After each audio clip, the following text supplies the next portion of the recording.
Have you ever wondered, do you really need talent to be in F1? From the outside, sure, it looks simple. Go fast, win trophies, become Verstappen. Wins 19 Grand Prix in a single season. But the closer you look, the messier it gets. Is it skill, money, connections? Let's break it all down. Picture this. You've got 90 minutes to make 100 lightning-fast decisions while wrestling a rocket on wheels that wants you gone. You're juggling tyre temps, brake bias, fuel mix, tyre wear, downforce fill, and energy deployment, all as your engineer yells sector times in your ear. Meanwhile, your ride's bouncing like a pogo stick, rubber's crying for mercy, and the dude behind, he's on softs with DRS. Oh, and it's raining. That's what it takes to survive here. But mention talent online, and suddenly Kevin from Ohio thinks he could have outqualified Verstappen in a Haas. A 1:11.6 for Kevin Magnussen as he crosses the line. Okay, Kev. What position are we? You're P1, mate. You're kidding. I am not kidding. I've got to buy everybody dinner if we're going to shout tonight. You're kidding. And Kevin Magnussen will be on pole position for the sprint race here in Interlagos. She laughed, doesn't it? The truth is, brilliance is all of that and more. Nowadays, though, you need to process data like a damn supercomputer. Plus, there's adaptability. Track gets hotter, wind shifts, car setup feels mid. You better vibe with it in seconds. Some certified drivers are cracked at this. Others need more time to click, but once they do, they fly. Some pros go by pure instinct, old school. Others are nerds who overanalyze every millimeter. In any case, both can deliver if they work hard enough. Even Kevin from Ohio in a Haas, maybe. So yeah, smash that subscribe button before he floods your inbox with telemetry graphs. Alright, so that's what we call racecraft. Still, that's only the beginning, because the road to the top is a bloodbath. It all starts with karting, not those chunky rentals at your local shopping centre. We're talking race spec karts. Tiny monsters that are so loud and fly so fast they rip your soul out if you blink. It's here where drivers like Max and Charles first learned how to send it and avoid those little incidents. If you're not a killer there, pack your bags early. Imagine being 10 years old and already stressed about tyre pressures and corner exit speeds while your local school classmates are still learning how to ride a bike without training wheels. Not to mention that even if you nail this first chapter, the true horror begins the second you level up. That's when the money bomb drops. F4, around 100,000 euros. F3, roughly 600,000 euros. F2, try 2 million per season. And that's not even the worst part. You've got this tiny window to hit the right team, right year, right championship, or you're done. One dumb wipeout, one DNF at the worst possible moment, see ya. Meanwhile, 1,000 kids are grinding just as hard, breathing down your neck, zero pressure, huh? So yeah, when people say these guys are the best of the best, they're not joking. Because before they even dreamed of stepping into a paddock, they had to survive a battlefield most wouldn't last a day in. Now, climbing the ladder is one thing, but actually lining up on the field, there's a whole checklist for that, and it's called a super license. Not the one they check when you get pulled over for speeding, but like a golden pass to even stand at a chance of a seat. No license, no entry, full stop. So how do I snag one? You might think it's just about sending it like a maniac. If only. First up, you need 40 points. And no, I don't mean actual race points. I'm talking about this weird scoreboard the FIA came up with to decide who's worthy enough to sniff an F1 cockpit. On paper, it looks like they're just picking the absolute best operators out there. But in reality, it's way more complicated than that. See, win F2? That's it. Instant 40 points. That's why most of the usual drivers racing nowadays in F1 went through this category, as it is seen as the easiest way. We've seen guys like Bortoleto, Mick Schumacher, Piastri, Leclerc, De Vries, you name it. From F3, you can jump straight in, if you're a certified alien like Verstappen, or, well, if your name is Mr. Strulovich and your dad is a multi-millionaire. Anyway, let's keep going with the list. We have F2, F3, Super Formula, WEC. A lot of single-seater series. But here's the kicker. If you go somewhere else from F2, apparently that's just karting with extra steps to the FIA. There was once an IndyCar rising star, Pato O'Ward, who absolutely dominated Indy Lights in 2018. Of the season as he runs across the start-finish line. Pato O'Ward sweeps the weekend here in Birmingham, locking up the championship with the race still left on the calendar. He even jumped straight into IndyCar for the finale that year and immediately turned heads, showing everyone he wasn't just some hype machine. Heading into 2019, he looked like the next big thing, a future superstar in the making. Dr. Helmut Marko, Whisperer himself, saw him and thought, yeah, we gotta ruin this man's career too. Red Bull handed him a spot in their elite junior program, and for a moment, everything looked like it was aligning perfectly for Pato to blast into F1. Nevertheless, the FIA basically looked at his resume and said, cool, Still no. Maybe they were too busy drafting secret love letters to Ferrari about that totally normal 2019 engine. Meanwhile, real talent like Pato is left standing outside the F1 club, knocking politely, only to get ghosted. And I could name 1,000 more stars who, for some reason, never got to make it to F1. And it's definitely not because they weren't talented. But hey, as if that wasn't enough, you also need to be at least 18, because that's exactly when you magically turn into a responsible adult and stop doing dumb shit. Well, that until June 2024, when they added this spicy clause. A driver judged to have recently and consistently demonstrated ability and maturity may be granted a super license at the age of 17 years old. Like, what? Just imagine calling a 17-year-old mature when they don't even do their own homework. For example, math, I lend all my homework to the engineers because they're good with numbers. What's even more crazy is how some of these guys farm free practice points by just showing up on Fridays. Like, just survive FP1, and that's how you get them. Of course, it's not the same surviving in Williams as it is surviving in Mercedes. Which brings us to the next point. Is F1 really about the machinery or the human behind the wheel? I mean, numbers don't lie. Only 12 times in history someone has claimed the championship without their team also topping the constructors. That's wild. What does this mean? The cars aren't just important. They're practically the main character. Proof? Let's roll. Russell in the Williams, fighting zombies in Q1. In the W11, nearly won in Bahrain.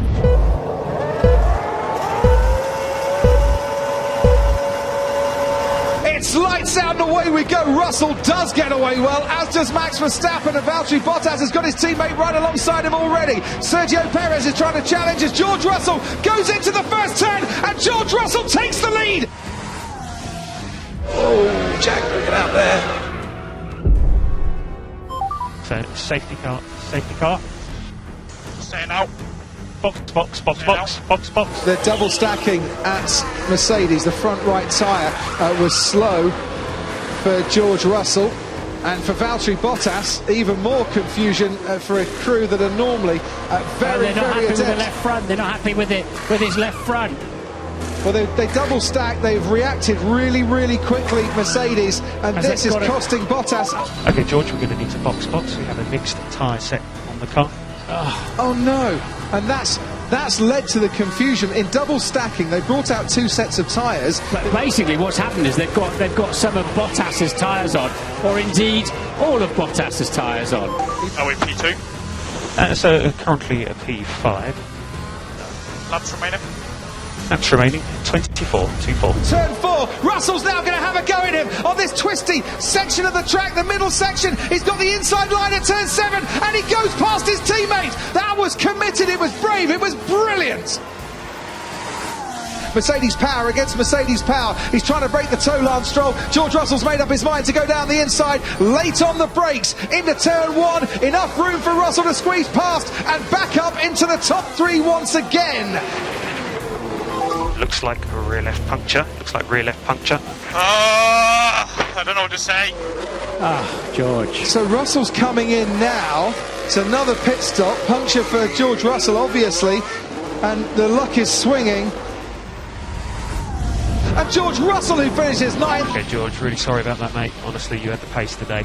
I don't know what to say. Same dude, different spaceship. Schumacher in 1996. Sure, he pulled off 3 wins in a Ferrari that had no business sniffing the podium. That's talent, but it still wasn't enough to fight for the title. The car just couldn't hang over a season. A lap behind and out of the race goes Michael Schumacher. And Alonso and McLaren, that GP2 engine radio roast.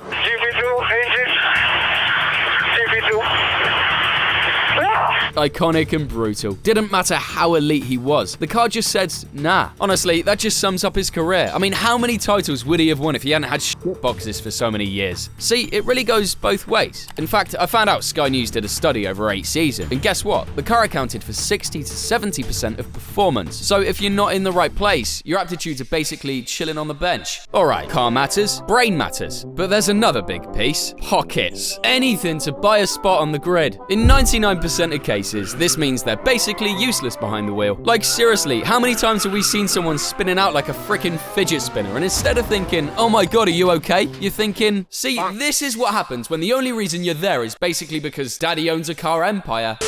In any case, I really believe in God's timing. Someday the stars will finally align for the Haases, Williams, Alpines, Saubers. Wait, did they actually hear me? Yeah, there's one tiny inconvenient catch. That dream only lives if they can keep their heads above water long enough to see that miracle day arrive. Nikita, the Mazepin. His dad dropped that sweet Euro Cali cash and my man delivered chaos. First race, Wool. Meet Nikita. Nikita, meet Wool. And that's off, and that looks like a Haas, and it could have been Nikita Mazepin in the Haas, spearing off into the barriers at turn 3. He had more spins in his first season than a washing machine in one cycle. Craziest part, Haas actually let him keep racing, although we all know exactly where that road led. Exhibit B, crash door. I mean, credit where it's due. Spain 2012 was pure cinema. Maldonado stormed to pole, held off Alonso at his home race, and gave Williams their first win in 8 years.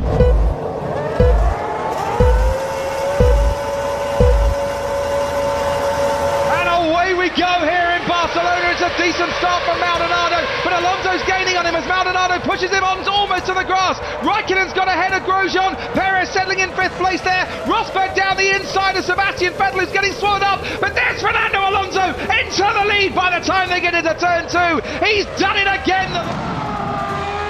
Alonso is now pitted from first. He was 9 seconds clear of Kimi Raikkonen. On goes a set of the hard compound tyres. There in your screen, you can see the Williams powering down the main straight past to Maldonado, who just sets the fastest lap of the race, now gets past Fernando Alonso. After 41 laps, and now comes in for what will be his final pit stop. Hard compound tyre going on, is taking a long time. Maldonado has lost time at that pit stop. Yep, at least he's got that, but it's going to get him closer, but not close enough to try and get past. He's going for it into turn 1. He's got the lead back, Maldonado, taking him 2 laps to do it. Crucial. Another different winner, a new winner in Formula 1. It's Pastor Maldonado ahead of Fernando Alonso. It was so unexpected that even the Williams garage literally caught fire after the race. Most of the time, he was basically a rolling safety car in human form, just as Mr. Strulovic himself. His dad didn't just back him, he bought the entire team, slapped an Aston Martin logo on it, and said, "Go play, son." Now sure, the Canadian has had some moments, emphasis on had. Last time we saw a glimpse of that, Turkey 2020. Here comes Lance Stroll.